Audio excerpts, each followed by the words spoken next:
Good morning, Forest. I'm Weston. And I'm Sarah. And today's date is Thursday, March 7th, and on today's show we'll have all your Wildcat news and sports. In honor of St. Patrick's Day, the library is going to let students who pay off their library debt pull leprechaun coins and pay less than what they owe through March 14th. This is an extended time as normally it is only done for a week. Students must be prepared to pay for the debt before a coin is drawn. Seniors especially should take care of this advantage of this great opportunity to get off the library debt list. This will include all library debts except lost books of other schools. Speaking of great opportunities, Grad Bash is a great way to close out your last year of high school.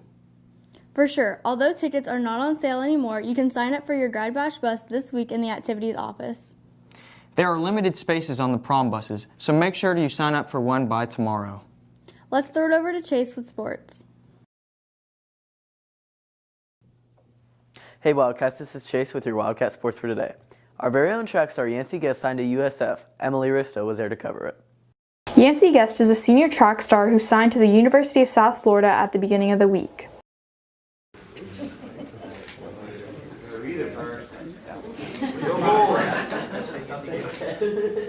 I chose USF because the facilities and the track and just like the team in general just like felt like a homey feel, and it just felt like kind of like a second home, and that I could like thrive those next 4 years in college. My freshman year, I didn't really think I would go anywhere for track. I was kind of just playing soccer and football at the time, and I wasn't really thinking that I'd do really anything with track, just like an off-season sport. But I started doing hurdles that year, and I was not very good at them at that time, and it was just kind of like a different like feel compared to other sports. Like I was by myself. It was more of an individual kind of thing. Like it was all up to me. It wasn't up to other people.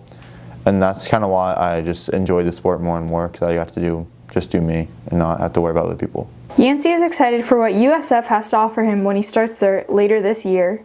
So I chose USF compared to other schools because the facilities were a lot nicer. The coaches like cared just like so much more. Like they just seemed like they cared a lot more than the other like teams, and like all the like the equipment and just like everything like you got as an athlete, it just seemed like up to par compared to like some of the biggest schools in the country. Congratulations to Yancey Guest for signing. This has been Emily Risto reporting for WCAT. Tuesday night, your JV and varsity baseball teams were on the road in Eustis. JV won 6-5, and the varsity boys won the night as they beat Eustis 11-1 in 5 innings. Jacob Phillips picked up his first win of the season with 6 strikeouts and only 1 hit allowed. Tyler Waddell had a 3-run homer, Sterling Thompson had 2 hits and 2 ribeyes, and Harrison Pasola had 2 hits, leading the way at the plate. The varsity now has a record of 1-1 and will play at home tonight at 6:30 against Eustis. Varsity lacrosse won 17-7 against Santa Fe. Here's Ashley Kinsey, who covered a lacrosse game last week. Last Friday, our boys' varsity lacrosse team went up against Lincoln. Although they put up a hard fight, sadly our boys lost, the final score being 15-8. We decided to ask some of the players their thoughts on the game. I think the game this Friday, we got down early and just had a hole in the beginning that was really hard to come out of. We finally got things rolling in the third quarter, and I think we got it down to 2, and then we just lost some face-off, lost all of our momentum. I think the team needs to really focus on just trusting each other and knowing that a slide's going to be there once a man gets past you. I think in tonight's game, we really need to focus on playing as a team and working together and always making that extra pass. So Friday night's game was not the best. We had some issues on transitions and clearing, and our defense couldn't pressure out and the offense couldn't keep possession. But we're working on that in practice, and hopefully for tonight's game we can work better as a team, which is really what our main problem was on Fridays. This has been Ashley Kinsey reporting for WCAT. Now back to the anchors.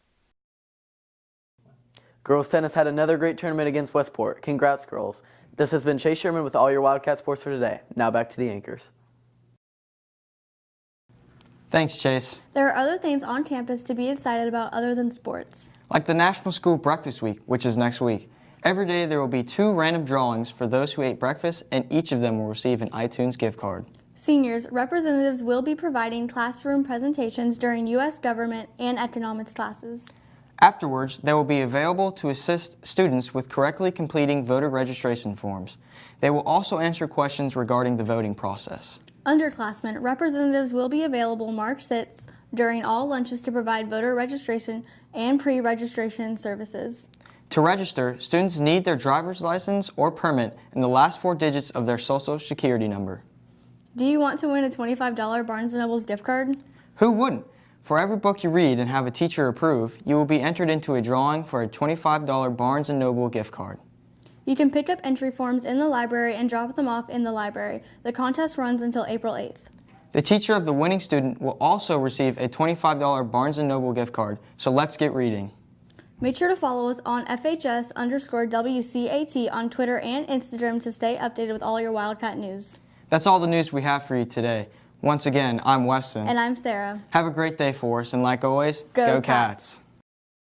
Cats.